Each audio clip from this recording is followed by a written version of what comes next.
So, Joe, what made you want to take this on, to tell the origin story of Peter Pan? I really didn't think of it when I first read the script as being an origin story or a genre movie.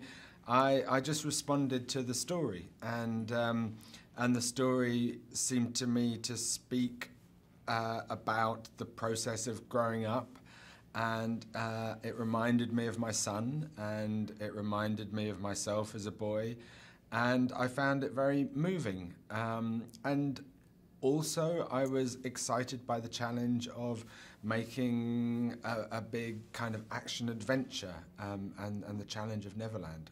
And I mean, I've never seen anything like this.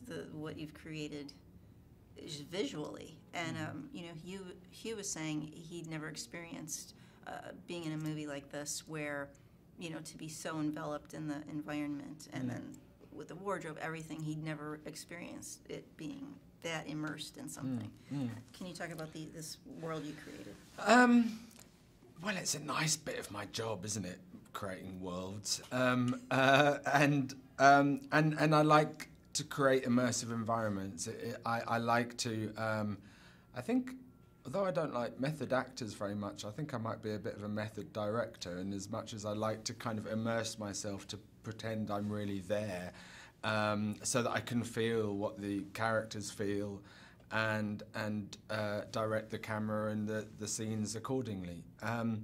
So I find it helps me, and also I felt would help Levi as well. This was Levi's first ever experience on a movie, and I wanted him to feel like he was really there, and that maybe would help his performance.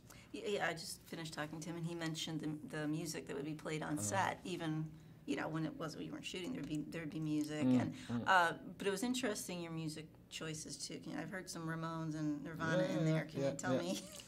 Those, doing a fantasy movie for the family, I really let my imagination be as anarchic as it wanted to be, and that was kind of great fun.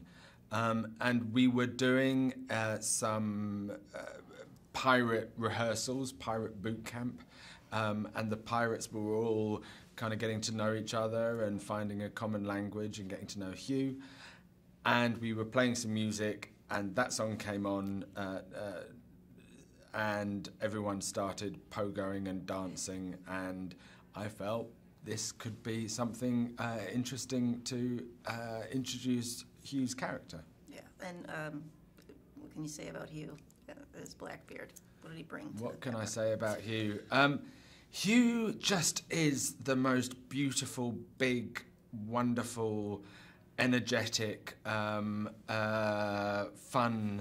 human being, and he comes with a real sensitivity. He's incredibly thoughtful, and he has this kind of ability to really take on board what we were trying to do and make it 100 times better than I ever could have imagined. He really throws himself into stuff, He's not kind of hip or hipster-ish, He's enthusiastic and open-hearted. That's great. And I always think it's amazing when you can't imagine someone else playing the part.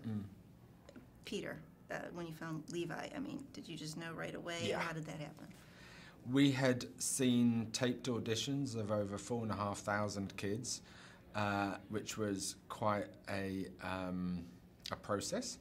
And then suddenly one day Levi's face popped up, and I thought he can act, and he was wonderful, and he had this kind of light in his eyes and this kind of enthusiasm, complete lack of cynicism or irony. He was just there, present, and thrilled, and it was just a kind of epiphany, a revelatory moment. It was lovely, and such a relief. I know, you gotta find the kid. Yeah, you gotta find the kid. Where's Peter? I can't find Peter. And Garrett as Hook, and it's before the actual Hook. So. Yeah. So Hook is Hook before the Hook, and he Garrett has this kind of wonderful old-fashioned quality, this kind of rural old-fashioned quality that I thought was really interesting. I wanted Hook to be different from the other iterations that we've seen of that character. And in a way, Blackbeard was taking some of that space that the old-fashioned Hook would have taken. So he had to be a new character. And it seemed to me, if Neverland is the product of Peter's imagination, then it seems to me that Garrett in that role would maybe be something that a 12-year-old boy growing up in London in the 1940s might imagine. Interesting. And Rooney Mara, talk about working with her. Rooney is tough and a perfectionist, and has a kind of regal quality to her, which are all the qualities that describe Tiger Lily. She really worked incredibly hard at the action stuff and prepared for it. And, you know, we wanted a heroine who young girls could look up to, and Rooney is never a victim, and she is never the damsel in distress. She's a girl who is actually even more capable than most of the boys around her, and that seemed like a great role model for young ladies. I just wanted to just elaborate a little bit on these sets also that you've created with your team. Because I heard that even Hugh got lost once. This is just so people have an idea of the scope of this.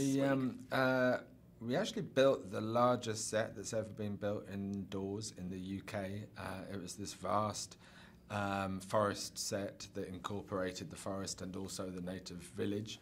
And it was kind of the greatest playground ever. It was so large and so kind of marauding that people would often get lost when they came to visit. I think there may even still be a couple of Hollywood agents still there. And it was an extraordinary, immersive experience for all of us, especially for Levi, whose first film this was. So it was this kind of great immersive experience.